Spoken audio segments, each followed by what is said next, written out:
मैं हूं हमज़ा मुनीर और आप देख रहे हैं YouTube channel H series notes. आज हम इस टॉपिक के बारे में बात करेंगे। एलएलबी पार्ट 5 लेबर लॉ हमारा सब्जेक्ट है और इसमें हमारा एक एक्ट है वर्कमैन कंपनसेशन एक्ट 1923। बेसिकली ये जो एक्ट है इसमें जो वर्कमैन काम करते हैं फैक्ट्रीज़ में, इंडस्ट्रीज़ में, हर जगह को उन्हें जो कंपनसेशन दी जाती है ना, वो कैसे दी जाएगी, कितनी होगी, कब कब दी जाएगी, कब कब नहीं दी जाएगी। ठीक है, तो लेबर जो बेसिकली आपके जो काम कर रही है उनके लॉज हैं।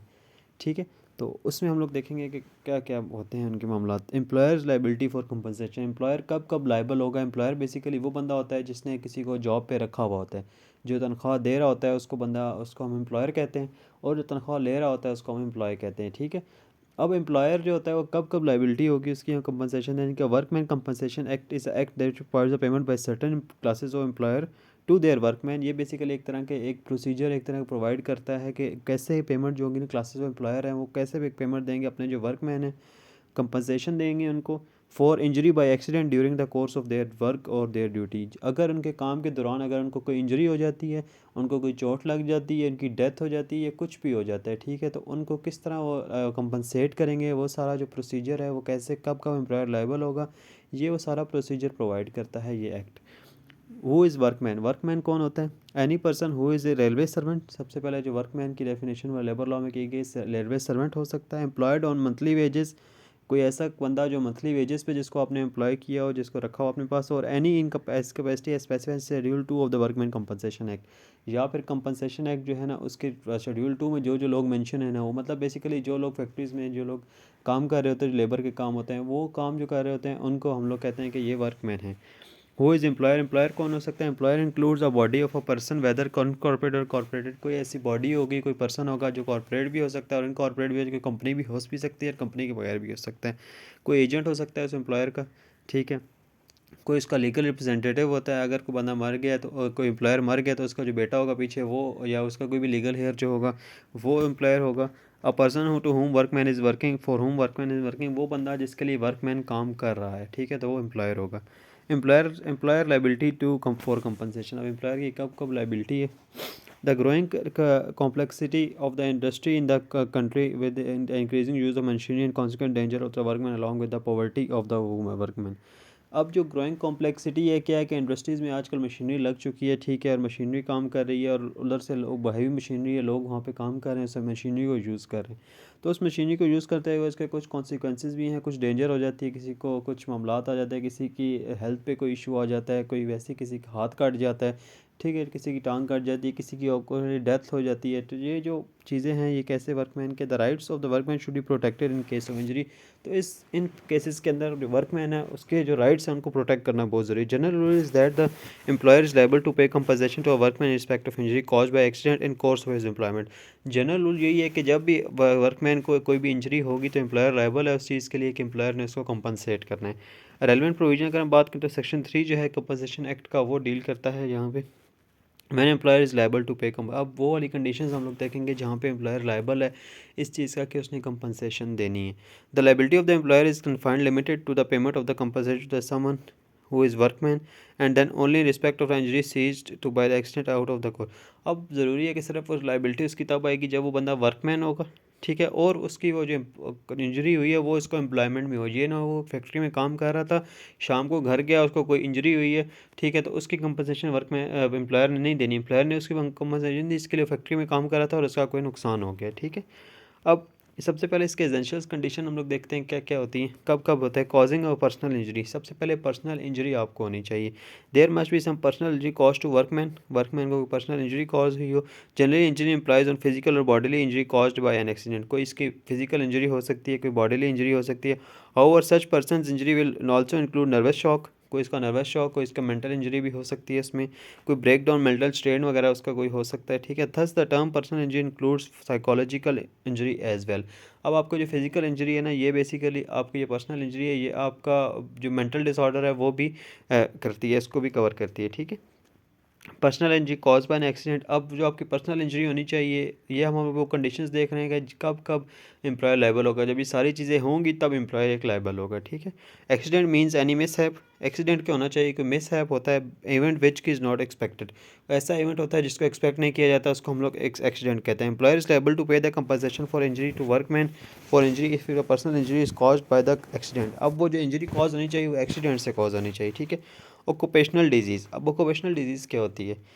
Workman employed in certain types of occupation, workman को सर्टन टाइप ऑफ ऑक्यूपेशन में, कोई केमिकल की फैक्ट्री है वहाँ पे जैसे कोई केमिकल्स बन रहे हैं वहाँ पे बंदे को लगा दिया, इंडस्ट्री है कोई, ठीक है, वहाँ पे कोई ऐसे कोई बन रही है चीज़ें, ठीक है, कोई जिसके अंदर कोई मटेरियल यूज़ हो रहा है, जो कई केमिकल्स यूज़ हो रहे हैं, for which there risk of there material in such occupation में cause any disease to workman. अब देखिए वहाँ पे जो केमिकल यूज़ हो रहा है उनको कुछ साइड इफ़ेक्ट्स भी हो सकते हैं जिससे उसको कोई डिजीज़ हो सकता है, ठीक है। All such disease are known as occupational disease, वो जो सारे डिजीज़ होंगे ना, जैसे अब कुछ हो सकता है कोई अस्थमा हो जाए उसको, वहाँ पे हो सकता है उसका कोई अंदर से उसको कोई और ऐसी एलर्जी हो जाए, ठीक है। तो ये जो सारे डिजीज़ उसको कॉज होंगे ये ऑक्यूपेशनल डिजीज़ होते हैं। If any occupational disease occurs to any workman then the employer is liable to pay compensation, तो फिर जो एम्प्लॉयर है ना वो लायबल है कंपनसेशन देने के लिए। These occupational disease are categorise in part A and B of schedule 3 of the workman compensation act. और ये जो ऑक्यूपेशनल डिजीज़ है कि कौन सा ऑक्यूपेशनल डिजीज़ होगा, कितनी कंपनसेशन होगी, क्या क्या कौन कौन से ऑक्यूपेशनल होंगे, ये सारे पार्ट ए और बी जो है ना शेड्यूल वर्कमैन कंपनसेशन का, उसके अंदर ये लिखे हुए हैं। Amount of compensation and liability of employer can be determined by the schedule 3, उसके अंदर बताया जाएगा कि कितनी अमाउंट है, कितनी, अगर ये वाली इंजरी, ये वाला अगर डिजीज़ हुआ है तो इसकी कितनी कंपनसेशन है, ये डिजीज़ हुआ है तो इसकी कितनी कंपनसेशन है, according to nature of the occupational disease and loss of workman, according to जो ऑक्यूपेशनल डिजीज़ है और उसके वर्कमैन का कितना लॉस हुआ है उसके मुताबिक उसको कंपनसेट किया जाएगा। Accident arising out of employment, अब वो जो हमने ऊपर ही बात की कि वो एक्सीडेंट जो आपका हुआ वो आपका एम्प्लॉयमेंट में हुआ हो, उसकी जो आप उस टाइम काम कर रहे हो जब आपको एक्सीडेंट हुआ, ये ना हो कि आप किसी और जगह पे हों वो उस और तब आपका हुआ हो, ठीक है। Injury occurred in cause of employment, अच्छा अब वो जो एक्सीडेंट हुआ हो ना वो जो एम्प्लॉयमेंट में, तो वो आपका एक्सीडेंट उसी जब आप काम करें फैक्ट्री के अंदर तब आपका वो एक्सीडेंट हुआ हो, ठीक है। उसके बाद ये कि उससे जो इंजरी कॉज हुई है ना वो उसी के साथ कोरिलेट करती है। Workman claiming the compensation must prove the accident occur in course of employment, कि एक्सीडेंट आपका कोर्स ऑफ एम्प्लॉयमेंट में हुआ, and which means the time of the injury must correlate with the time of the place of employment, क्योंकि ये मैंने आपको बताया ना कि फैक्ट्री के अंदर वो काम कर रहा था, फैक्ट्री से उसको वो इंजरी हुई है, ये ना हो कि उसको शाम में वो घर गया और उसको कोई इंजरी हुई है तो उसके लिए एम्प्लॉयर लायबल नहीं है, ठीक है। अच्छा अब हमने ये देख ली कि ये क्या क्या केसेस हैं जहाँ पे अगर ये चीज़ें होंगी, एजेंशंस पूरे होंगे तो वर्कमैन कंपनसेशन के लिए लायबल है, और एम्प्लॉयर जो है वो कंपनसेशन के लिए लायबल है, उसने देनी है और वर्कमैन ये कंपनसेशन ले सकता है।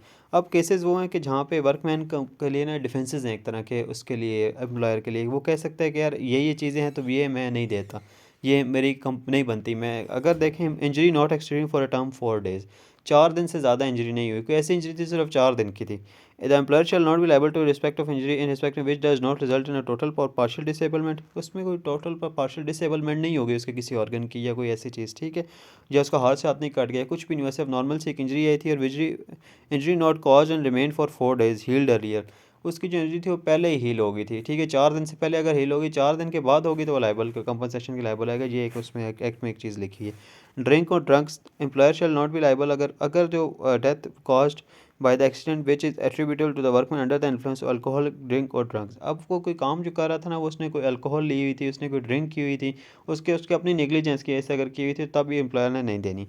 willful disobedience, the employer is not liable to pay compensation if there is a willful disobedience by the workman by order to given the purpose of securing and safety of the work। अब workman को ना कोई gloves वगैरह कोई चीज़ें दी गई थी, ठीक है, कोई हेलमेट वगैरह दी पर उसने नहीं पहना, उसने जानबूझ के willful disobedience की उस चीज़ की, अगर वो नहीं किया, ठीक है, तो willful disobedience किया या उसके जो कॉशंस बताए गए थे उसने उसको नहीं माना, ठीक है। अब उसको कहा गया था कि मशीन से इतने फासले पर रह के आपने काम करना है, वो मशीन से उस फासले से आगे जाके उसको इंजरी कॉज हुई है तो उसके लिए लायबल नहीं है employer.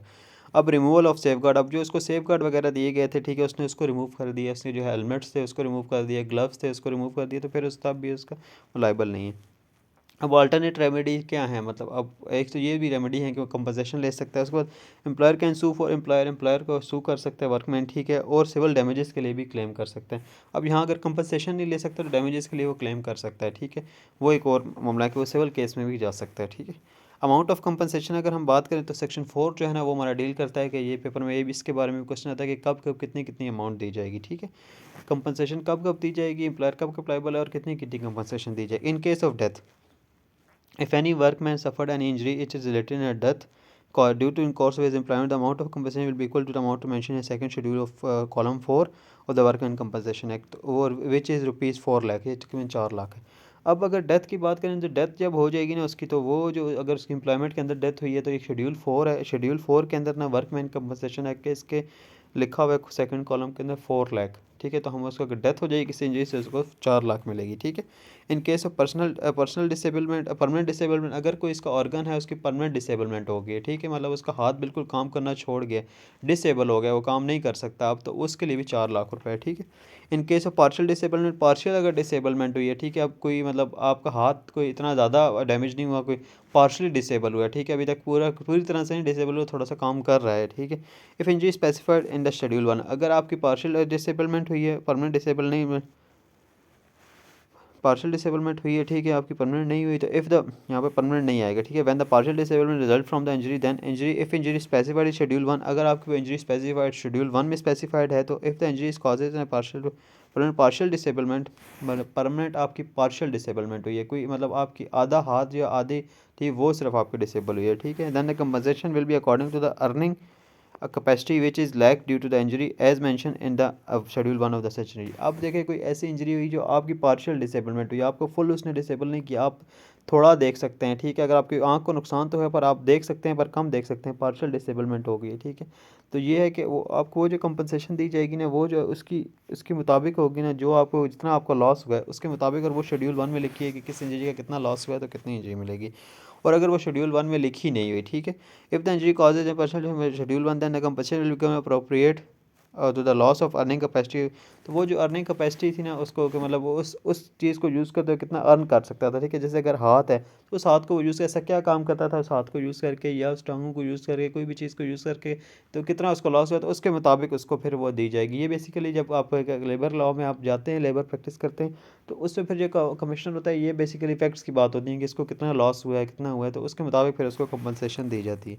In case of temporary disablement, अब कोई ऐसी चीज़ है कि टेम्परेरी तौर पे आपको डिसेबलमेंट हुई है, इतनी कोई परमानेंट आपको नहीं हुई, ठीक है, कुछ अरसे के लिए हुई है, compensation will be paid half monthly payment, जो आपकी हाफ मंथली पेमेंट होगी ना वो आपको दी जाएगी, ठीक है, जब तक आपकी डिसेबलमेंट रहेगी, मतलब आपके मतलब आपकी टांग में मतलब कोई फ्रैक्चर वगैरह आ गया, ठीक है, ऐसी कोई चीज़ आ गई जो टेम्परेरी तौर पे बाद में ठीक हो जाएगा, तो workman 16 day of every month जो है ना उसको वो कंपनसेशन हाफ जो उसकी पेमेंट होगी ना 15 दिन की, वो उसको दे दी जाएगी, ठीक है, कंपनसेशन के तौर पर। तो ये हमारा टॉपिक था जिसमें हमने बात की कि कब कब एम्प्लॉयर लायबल है कंपनसेशन के लिए और कितनी कितनी कंपनसेशन दी जाएगी किस किस इंजरी में। Thank you very much.